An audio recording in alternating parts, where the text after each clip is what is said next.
কিয়ামতের একটা লক্ষণ হলো আমানতের খেয়ানত করা। এটা অধিকাংশ মুসলিমের দ্বারা ঘটবে, আর বর্তমানে অধিকাংশ মুসলিমরাই আমানতের খেয়ানত করে, ওয়াদার খেলাফ করে, যেগুলো হচ্ছে মুনাফিকদের চরিত্র। আমাদেরকে নিষেধ করা হয়েছে যে আরবাতুন মান কুন্না ফিহে কানাত মুনাফিকান খালিসান, যার মধ্যে 4টা গুণ থাকবে সে স্পষ্ট মুনাফিক। আর অমান কুন্না ফিহে খাসলাতুন মিনহুন্না, ওগুলো থেকে কোনো একটা লক্ষণ যদি কারো মধ্যে থাকে, কানা ফিহে সিফাতুম মিনাল মুনাফিক, তাহলে মুনাফিকের যে লক্ষণ তার একটা গুণ ওই ব্যক্তির মধ্যে পাওয়া যাবে, যার মধ্যে 4টার কোনো একটা থাকবে। সেটা কি? তার একটা হলো ইজা হাদ্দাসা কাযাব, আর যখনই ঝগড়া লাগে গালি দেয়, আর কি করে? ওয়াদার খেলাফি করে।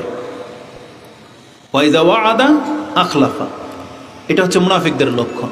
কেন এই কথাগুলোকে স্মরণ করিয়ে দিলাম? যাতে করে যেই ভাইয়েরা যা দেয়ার ওয়াদা করেছেন তারা প্রমাণ করে দেবে যে আমরা মুনাফিক নই, আমরা মুসলিম ইনশাআল্লাহ, এবং আমরা কিয়ামতের আলামত হইতে চাই না। তো এটা অনেক বড় একটা ব্যাপার। এই জন্য আমাদের মুসলিম ভাই আলহামদুলিল্লাহ এখনো যে অন্তর খুলে দান করে, তার দানের মাত্রা দেখে বোঝা গেল। কেউ 1 লাখ দেওয়ার ঘোষণা করেছেন, কেউ 50,000, কেউ 20,000, কেউ 10,000। আলহামদুলিল্লাহ বর্তমানে এটা খুব রেয়ার, মানে খুব কম স্টেজে দেখা যায়, খুব কম। কারণ গত একদিন আগে রাজশাহীতে একটা বক্তব্য ছিল, গুদাগারি একটা মাদ্রাসার উন্নয়ন প্রকল্পে মাহফিলটা ছিল, কিন্তু আল্লাহ সুবহানাহু ওয়া তাআলার ইচ্ছা তার 1 ঘন্টা আগে ঝড় বৃষ্টি হয়ে, যে গতকালকের আগের দিন, কিবার বুধবার দিনের ঘটনা, এটা ঝড় বৃষ্টি হয়ে প্যান্ডেল পুরা ভেঙে গেছে, মাহফিল আর প্রোগ্রামটা হয় নাই, হয়েছে মসজিদে। তো বেশ কিছু মানুষ উপস্থিত ছিল। যেই বক্তা, যিনি কালেকশন করবে টাকা, সে আমার কাছ থেকে সময় নিয়েছে যে আমি কিছু কথা বলে ছেড়ে দেবো, তারপরে আপনি আলোচনা করেন, যত দূর থেকে আসছেন। সে 8:20 স্টেজে বসেছে, মানে মেম্বরে বসছে 8:20, সে মাইক ছেড়েছে 10:45। তার মানে একটানা 2 ঘন্টা, একটানা 2 ঘন্টা ওয়াজ করার পরে কেউ দিয়েছে 1000, কেউ দিয়েছে 500, কেউ হয়তো 10 কেজি দান, কেউ হয়তো 20 কেজি দান, এইভাবে লিখিয়েছে। তো যদিও তারা 1 দফা দান করেছিল, কিন্তু আমি আশ্চর্য হইলাম যে তাদের কাছে 2 ঘন্টা ইনিয়ে বিনিয়ে তার বাপ মাকে জান্নাত পাঠানোর পরে বের হয়েছে 1000 টাকা। বুঝেন? তো কিছু কিছু অঞ্চল এমন আছে যারা সাধারণত এমনি আর্থিক দিক থেকে দুর্বল, কিন্তু দানের ক্ষেত্রে আরও বেশি তাদের অন্তর শক্ত হয়ে গেছে। কিন্তু আজকে এখানে যেটা দেখলাম, না আলহামদুলিল্লাহ অঞ্চল ভেদে মনে হয় এমনটা হয় যে এই অঞ্চলের মানুষ কৃপণ নয়, দান করতে তারা জানে। তাহলে আমার তো মনে হয় এই মসজিদের প্রকল্পের জন্য সবাইকে হাত পাতার কোনো প্রয়োজন নাই। আপনাদের অঞ্চলের মধ্যে এমনও ব্যক্তিরা আছেন যারা চাইলে একাই মসজিদের পুরো কাজটা করে দিতে পারে, আছে কিনা? নাই, আছে। আমরা চাই আল্লাহ তাদেরকে তৌফিক দান করুন, এবং অন্তর খুলে তারা যেন দিতে পারে। আল্লাহ মুসলিমদের অন্তরকে প্রশস্ততা দান করো, আমিন। কারণ অন্তর যাদের সংকীর্ণ, এটা কিন্তু ধ্বংস হওয়ার একটা লক্ষণ।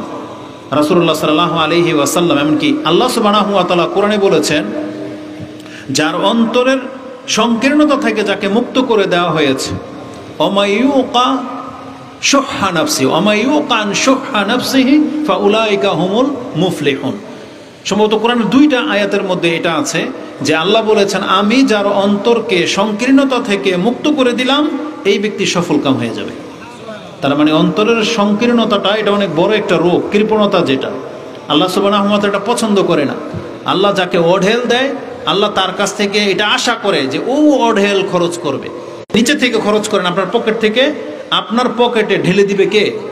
আল্লাহ। আল্লাহ উনফিক আলাইকা, তো তোমার উপরে আমি আল্লাহ খরচ করে দেব। এই জন্য আল্লাহর কথাতে আমাদের ঈমান থাকতে হবে। তো যারা ওয়াদা করেছেন, আমরা আবারও তাদেরকে স্মরণ করিয়ে দেব ইনশাআল্লাহ। আপনি এটাকে খুব দ্রুত পূর্ণ করে দিবেন। আবারও দোয়া করে আল্লাহ তাদেরকে তৌফিক দান করুন, আমিন। তা আজকে আমাদের বক্তব্যের মূল বিষয় থাকবে কিয়ামতের আলামত নিয়ে, কিয়ামত সংক্রান্ত কিছু কথা। এটাতে আপনার আমার জন্য কি শিক্ষণীয় থাকবে, যাতে করে আমরা যেন আল্লাহ সুবহানাহু ওয়া তাআলার দিকে ফিরে আসতে পারি।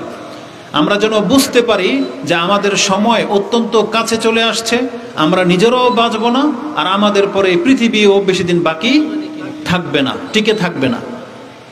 একটা সূক্ষ্ম কথা আপনাদেরকে বলি, পৃথিবী যে কিয়ামত হবে এই কথা কি শুধু আমাদের নবী জানিয়েছেন নাকি পূর্বের নবীরও জানিয়েছিলেন?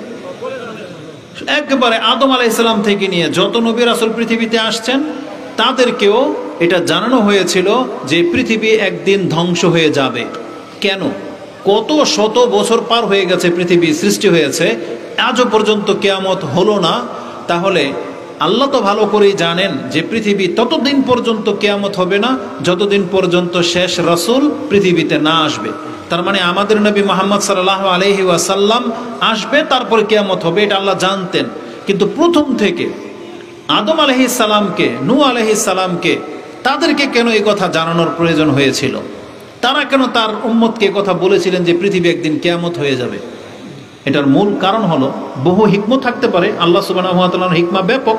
তবে আমাদের অল্প বিদ্যাতে যেটা আমরা বুঝি, এটা আমাদের ফিতরত বা আমাদের নেচারের সাথে একটা সম্পর্ক আছে, আমাদের মেন্টালিটির সাথে একটা সম্পর্ক আছে।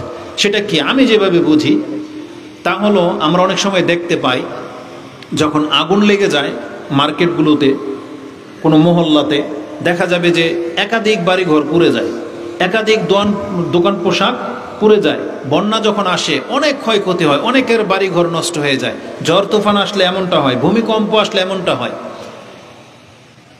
মানুষের স্বভাব হলো, আপনি একা যদি ক্ষতিগ্রস্ত হন না তখন আপনার কষ্টটা বেশি হয়। আর যখন আপনি দেখতে পান যে না, শুধু আমার খ্যাতি, আমার ফসলই নষ্ট হয় নাই, আরও 10 জনের ফসলও নষ্ট হয়েছে, তখন তার মন ঠান্ডা হয়ে যায়।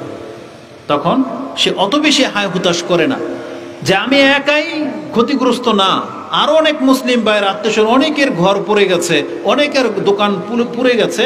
তখন সে একটু স্বস্তি পায় যে আমার একার ক্ষয়ক্ষতি হয়নি। কিন্তু একার ক্ষয়ক্ষতি যদি হতো তাহলে সে লজ্জা বোধ করত, আবার বেশি আক্ষেপও করত, হিংসতার মধ্যে আক্রমণাত্মক কিছু জন্ম নিত যে আল্লাহ শুধু আমাকেই পেল, আর অন্যরা ভাববে এ নিশ্চয়ই বড় কোনো পাপী, নাহলে শুধু এর দোকান পুরলো কেন, আর কারো কিছু হয়নি। তখন মানুষের আক্ষেপটা একটু বেশি হয়। কিন্তু যখন দেখা যাবে যে মার্কেটের অনেকের দোকান পুড়ে গেছে, তখন সে এটাকে বড় করে নেয় না, বরং এটা একটা দুর্ঘটনা হিসাবে নেয়, মনে একটু প্রশান্তি আসে তার। কিয়ামতের ব্যাপারটাও তাই। আল্লাহ সুবহানাহু ওয়া তাআলা আমাদেরকে এই জন্য জানিয়েছেন যে কিয়ামত হবে, এটা একটা ঈমানি ব্যাপার, যাতে করে আমরা মনের ভিতরে এই প্রশান্তিটা নিয়ে নিই যে শুধু আমরা মরব না, সবাই মরে। যদি কোনো একজন ব্যক্তি মরতেন আর আপনার বংশের কেউ যদি না মরতো তাহলে এটা আক্ষেপের বিষয় ছিল। কিন্তু যখন জানেন এটা নিয়ম, নেচার, যে সবাই মরবে, তখন কিন্তু আপনি ওটাকে বড় করে আর দেখেন না। যখন আপনি জানবেন যে শুধু আমার বাড়িঘরই ধ্বংস হবে না, পৃথিবীর কারো বাড়িঘরই টিকবে না, তখন আপনার আর ওই আক্ষেপটা থাকবে না। আর এই কথাটা আল্লাহ সুবহানাহু ওয়া তাআলা বিশেষ করে মুমিনদেরকে ঈমানের ব্যাপারে, যেহেতু আল্লাহ ঈমান আনতে বলেছেন যে কিয়ামত হবে, পৃথিবী ধ্বংস হবে, তুমি এটাকে বিশ্বাস করে নাও। তাহলে এতে কি লাভ জানেন? এতে লাভ হলো, যেই ব্যক্তি এটা অন্তর থেকে বিশ্বাস করে নেবে যে পৃথিবী একদিন ধ্বংস হয়ে যাবে আর কোনো কিছুই পরকালে যাবে না, তাহলে এই ব্যক্তি কোনোদিন চেষ্টা করবে না যে আমি হারাম টাকা দিয়ে একটা প্রাসাদ বানাই, সেটা চেষ্টা করবে না। কারণ তখন তার অন্তর তাকে বাধা দেবে, যেটা কি জন্য করছিস তুই, এটা ধ্বংস হয়ে যাবে একদিন।